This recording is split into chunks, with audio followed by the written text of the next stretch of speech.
سامعین، شیطان اولاد آدم میں سے بہت سو کو نہ صرف دنیا میں ہی گمراہ کرتا ہے بلکہ انہیں اپنے ساتھ جہنم میں بھی لے کر جائے گا۔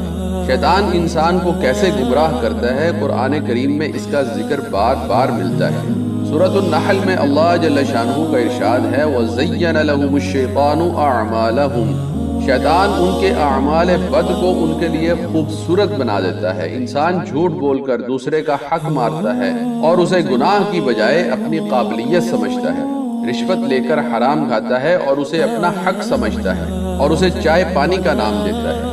حرام کاری سے لذت حاصل کرتا ہے۔ شیطان اس کے اعمال بد کو، وہ ایسے اعمال جو اسے جہنم میں لے کر جانے والے ہیں، انہیں خوبصورت بنا کر پیش کرتا ہے، جس سے اس انسان کو توبہ کی توفیق تک نہیں ہوتی۔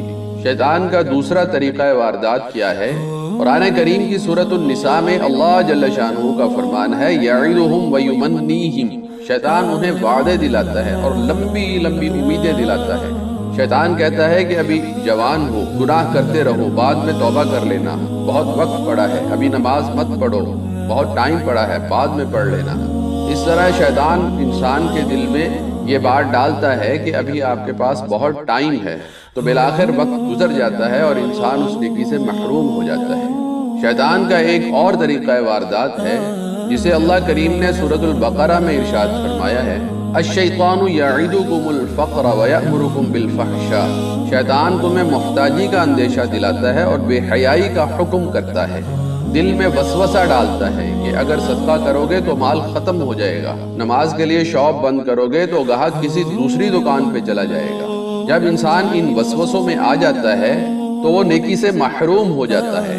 اللہ کریم نے سورۃ الناس میں فرمایا ہے کہ من شر الوسواس الخناس۔ دل میں وسوسہ ڈالنے والے شیطان سے بھی اللہ کی پناہ مانگے۔ ایک حدیث پاک میں جناب رسول اللہ صلی اللہ علیہ وسلم نے فرمایا ان الشیطان یجری من ابن آدم مجری الدم۔ انس ابن مالک رضی اللہ تعالیٰ عنہ سے روایت ہے کہ جناب رسول اللہ صلی اللہ علیہ وسلم نے فرمایا شیطان ابن آدم یعنی انسان کے بدن میں اس طرح دوڑتا ہے جس طرح خون رگوں میں گردش کرتا ہے۔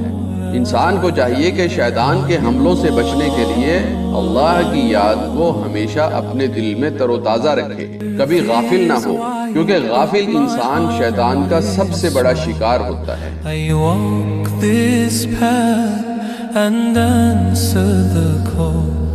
Subhanallah, how the stars still shine. Inshallah, I'll find the way.